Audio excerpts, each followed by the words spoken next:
we are going to talk about how to generate business from your sphere of influence. So I thought this was important this time of year. We hear from agents all the time, like, oh, my business would be so much better if I could just get more leads, right? The number one concern agents always bring up is I just need more leads. I just need more business. But they might not have, right, the money to invest in spending $1,000 a month on Zillow leads, or, you know, like a lot of you on this call, you might be new to the business and you don't have a big network yet.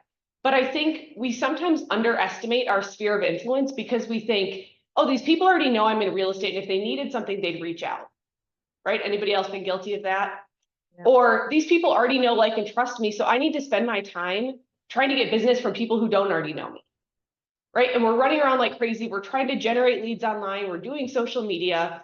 All of that stuff is great. But I think the most valuable group of people that can give business or give us more business is the people that we already know. And so that's what we're going to talk about today.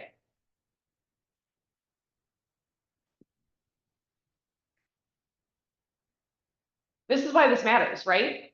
If you could ask yourself, if my sphere alone supported my business, would I hit my goals? If I only searched for business out of the people that I already know, would I hit the goal that I set in my business plan at the beginning of the year? The objective of this, right, is to work your sphere of influence so insanely intentionally to generate the referrals that it can support your business, right? You're going to have such a better business because you're working with people that you want to, right? Repeat clients, you're going to have consistent closings without the cold prospecting of sitting in the office going, I know I need to make my calls today, but who am I going to call and what am I going to say? Right?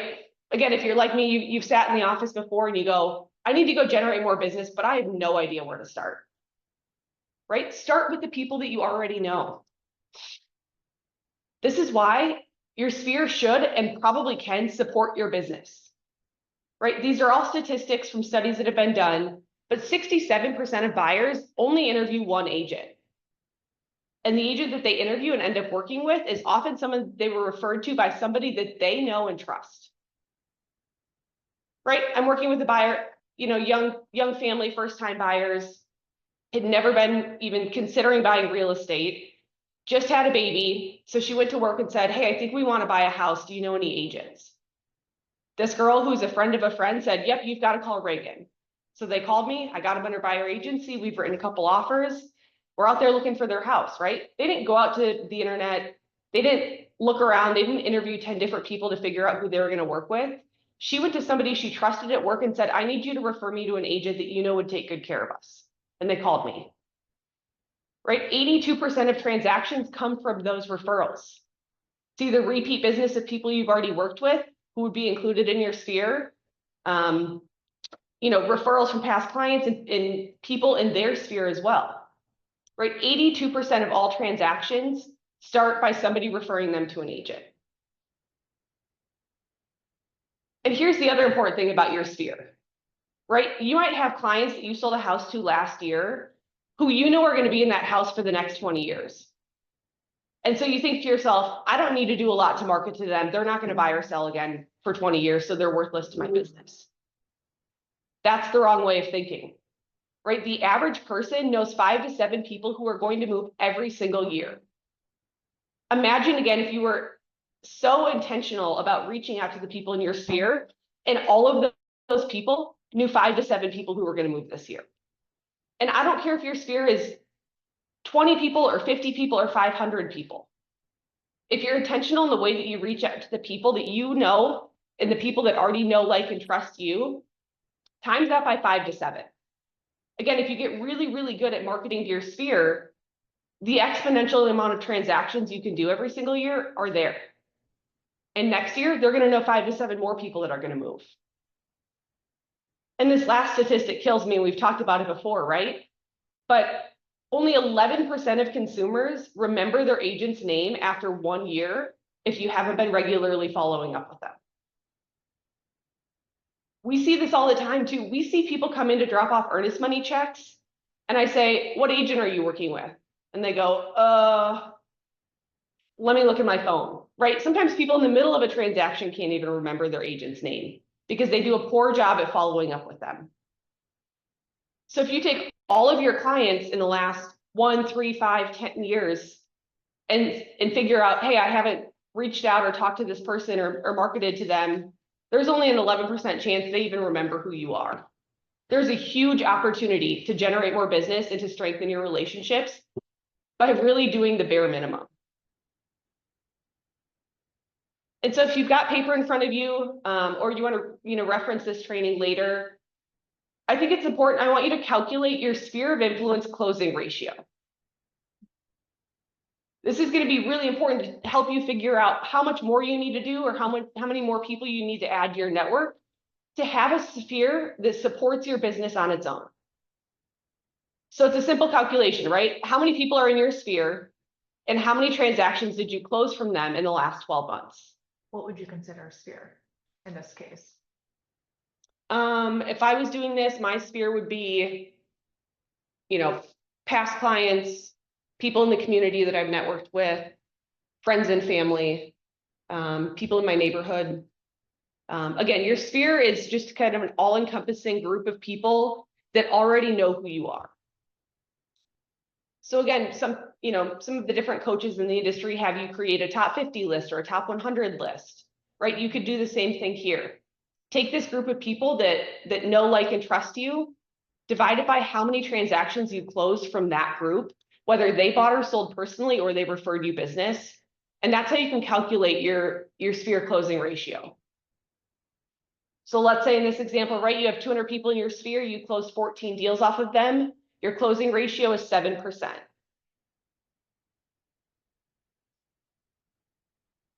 8 to 9% is great, right? If you can get 8 to 9% of a sphere closing ratio, that's a great ratio. 7%, maybe you need to consider adding a few activities. If you're in the 4 to 6 or under range, got to ramp it up, right? You're missing significant business from your sphere. So go through this exercise later today or when you're working on your business and figure out what your ratio is. And that will tell you whether or not you need to keep doing what you're doing or if you need to ramp up your efforts.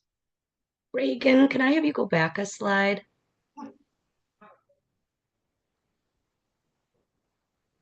Okay, sorry. Okay, you're good.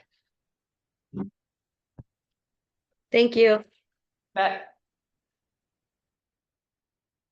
So again, we talk about it when we're talking about business planning or running your business or doing, monthly or quarterly or bi-yearly check-ins, right? You've got to know your numbers.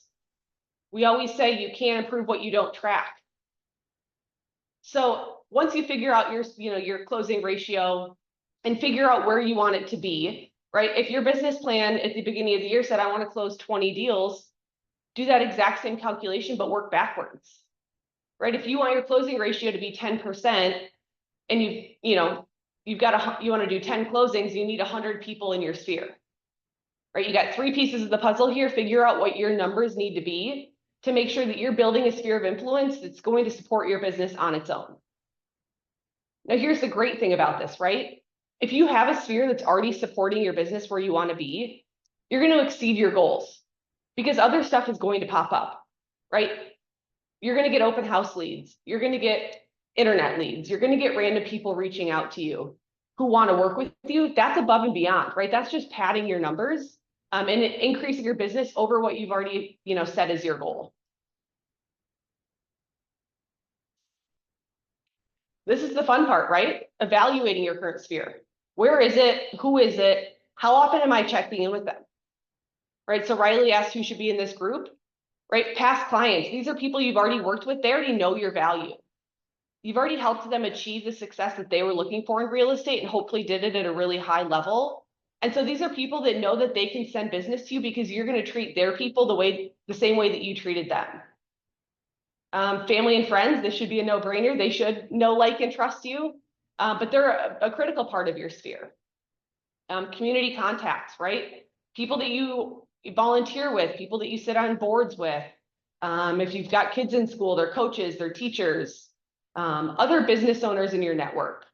That's another really important one. Are you actively marketing to the plumbers, the contractors, the restaurant owners, the other people? Are you sending them business? Because if you are, they're more inclined to send you business in return. And then do a quality check on this, right? who trusts you enough to send you a referral today? As you're evaluating the people in your sphere, think to yourself, do I think that they would trust me enough to send me somebody to work with? If the answer is yes, great. If the answer is maybe or no, take another step and do more to earn their trust. Oh, this slide got a little out of order, but right, again, this is the working backwards piece of this. Can your sphere support your sales goal? So what's your sale? Like, how many sales do you want to close this year? Maybe it's 10, maybe it's 20, maybe it's something in between. What's the sphere closing ratio that you calculated? That's going to give you how many people in your sphere that you need to reach your goal. Again, same calculation, just working backwards. So if this number comes out and it says, okay, I need 150 people in my sphere, I'm going to go through my CRM. I'm going to go through my phone contacts. I'm going to start to compile this list of people to reach that number that I'm going to start actively and intentionally marketing to.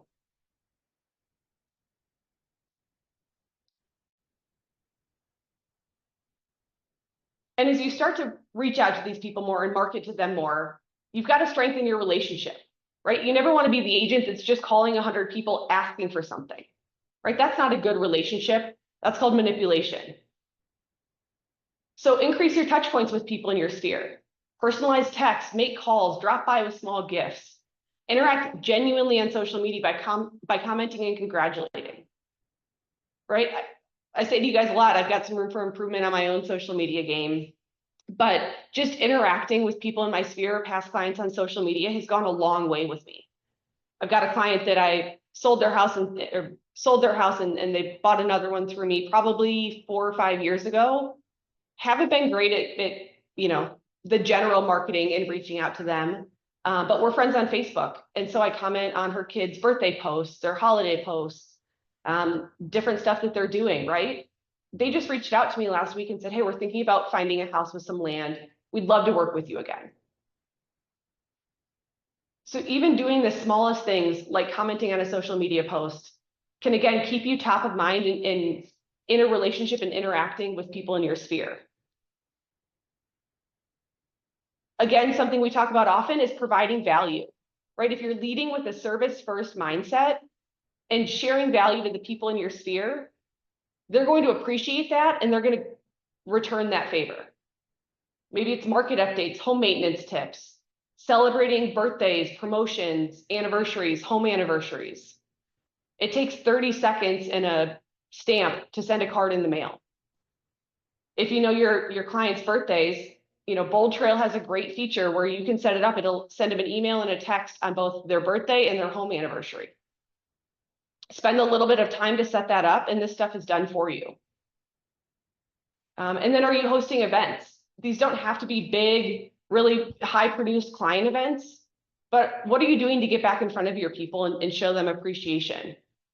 Beth did this was a couple months ago. She was looking for people to play pickleball with. Ended up finding a few past clients, turned it into a little event, and they went to the Civic Center and played pickleball for a couple hours, right? It doesn't have to be, well thought out or well planned out, but get in front of your people, spend genuine time with them.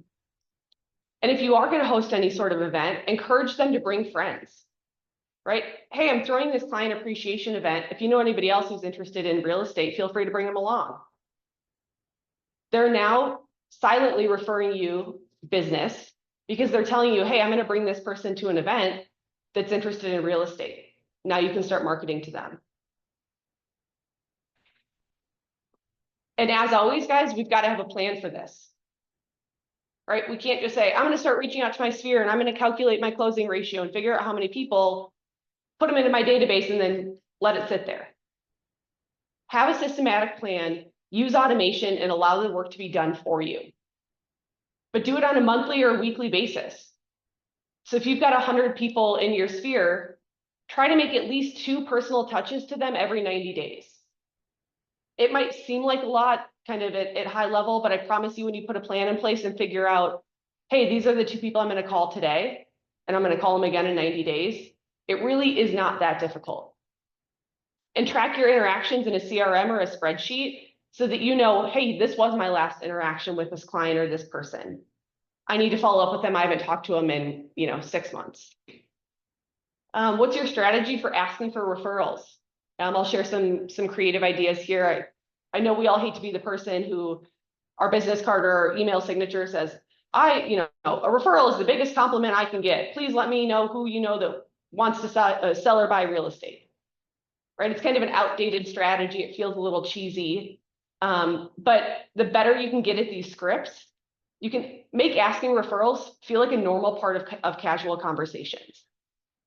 And again, this isn't you just calling down your list of 100 people in your sphere going, hey, Sue, do you know anybody selling real estate? Hey, Bob, you got anybody at work that wants to buy a house? Right? We're not just out there asking for business. We're out there earning it.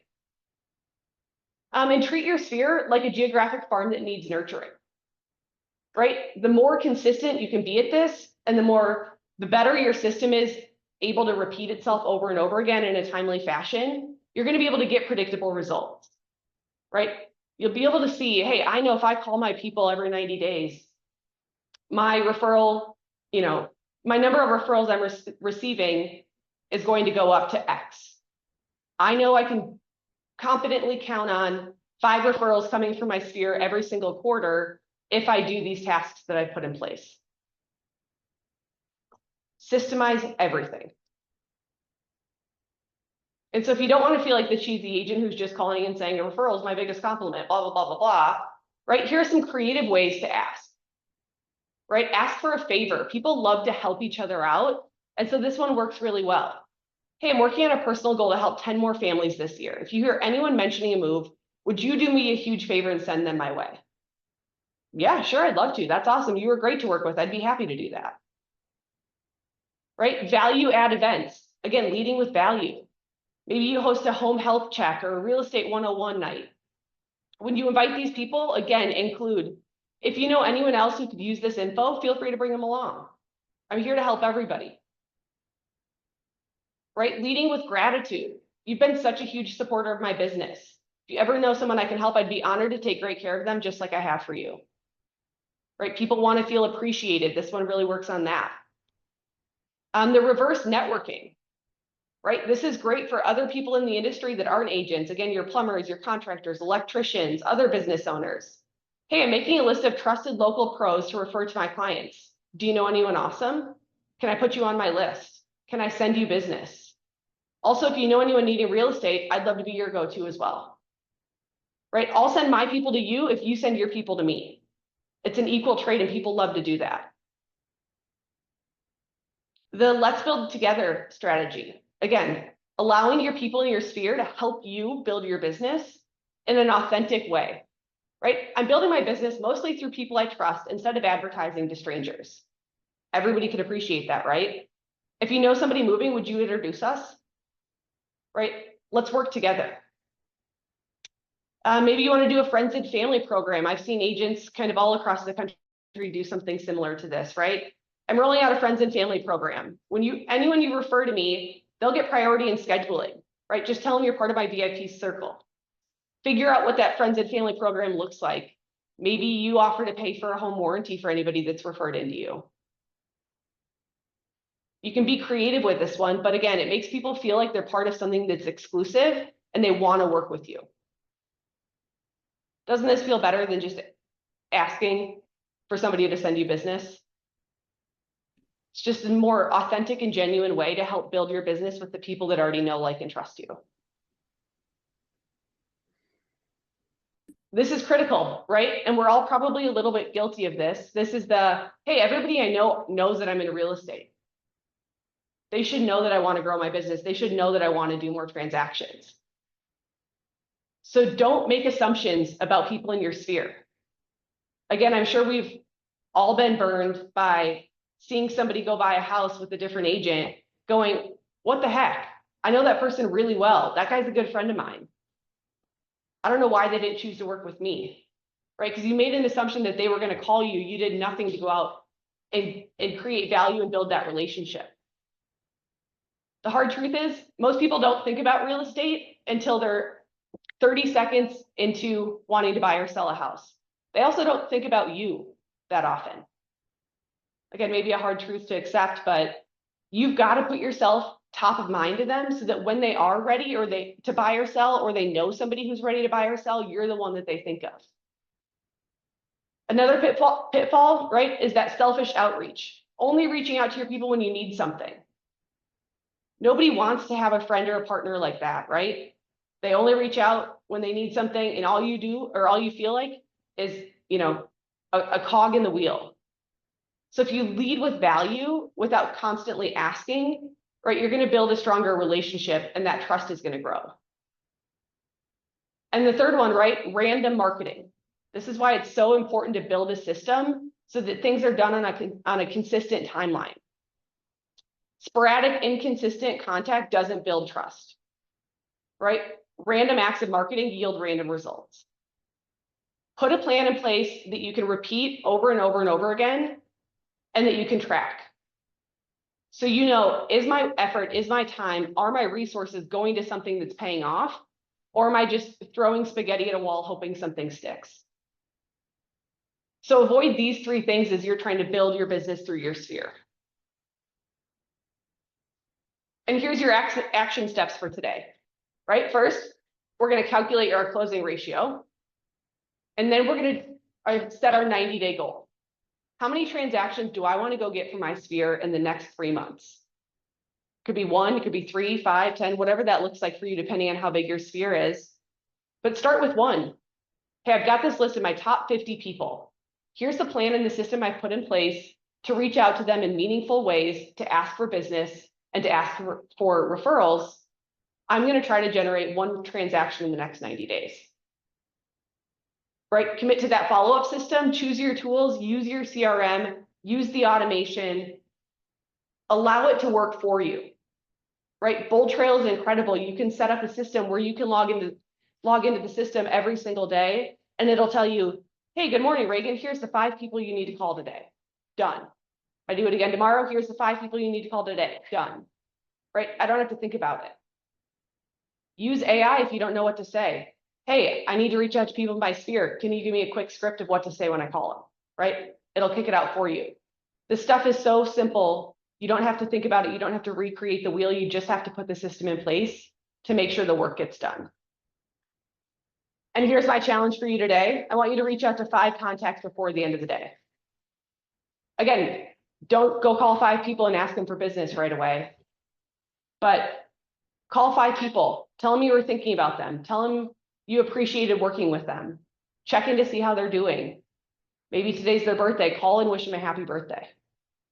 You know how many people, when it's their birthday, they just get a simple text? But if you actually take the 5 minutes to call them, that goes a long way. So reach out to 5 people before the end of the day, log your interactions in your CRM, and start working on your system and put it in place. And I promise you, we all work in communities that support each other, right? People want to see other people succeed. And so if you put a plan in place where you're intentional about reaching out, providing value, and asking for business from your sphere, I'm confident that whether your sphere is 50 people or 500 people, you can build a business that will support your sales goals just on this group of people alone. And you can take all the worry out about paying for Zillow leads or trying to generate leads online or where your next closing is going to come from. You all have an incredible group of people that already know, like, and trust you, want to see you succeed, want to help you succeed. And you're probably not doing enough to make sure that they feel appreciated and that they trust you enough to send you business. And so that's my challenge for you today. I'm confident you guys can do it. And if you have any questions, let me know. Hey, Reagan, can I throw one thing in there that I keep thinking about? Yeah. That might be helpful when you're talking about community and getting involved. I love when, I know Riley did it years ago when she was newer, where you do a campaign, you go around to businesses and you promote them. Maybe you rate what they've got. So I thought of, like, John, you're a new agent. Golf is your specialty. You could rate golf courses and do a social media campaign. Every time you rate one, you tag the golf course, and it just creates interaction and gets you out there and your name known without really promoting real estate. Yeah, Christina Weitzel did a great job of that when she started her team in Mineral Point. New agent, had lived in the community a long time, had never done video before, but committed to it and said, I'm going to go to every business in Mineral Point. I'm going to take a quick 30 to 60 second video. I don't care how I look or sound on it. I'm never going to watch it again, but I'm going to post it on my social media. And her business skyrocketed. Because again, she wasn't walking into the coffee shop asking the person working, hey, do you know anybody selling real estate? Instead, she was providing value to the community by giving them information about the different businesses. And she was providing value to the businesses by giving them free marketing. Right? She posted it under her real estate Facebook page. And so people said, wow, this lady's really great. She's out here helping all these other businesses. Let's help her. And the amount of referrals she got took off. So again, That's it's a not great hard. idea. You don't have to recreate the wheel. You just have to commit to doing it. Yeah. And like Haley, you live in a rural area, maybe things to do within 15 minutes of where you live to reach out to families and people that live by you. There's just so much you can just come up with all kinds of great ideas. So I love it. Awesome. Well, I hope you guys all have a great week. Feel free to reach out if you need anything, and I appreciate you taking the time to show up to training this morning. Thanks, Reagan. Thank you.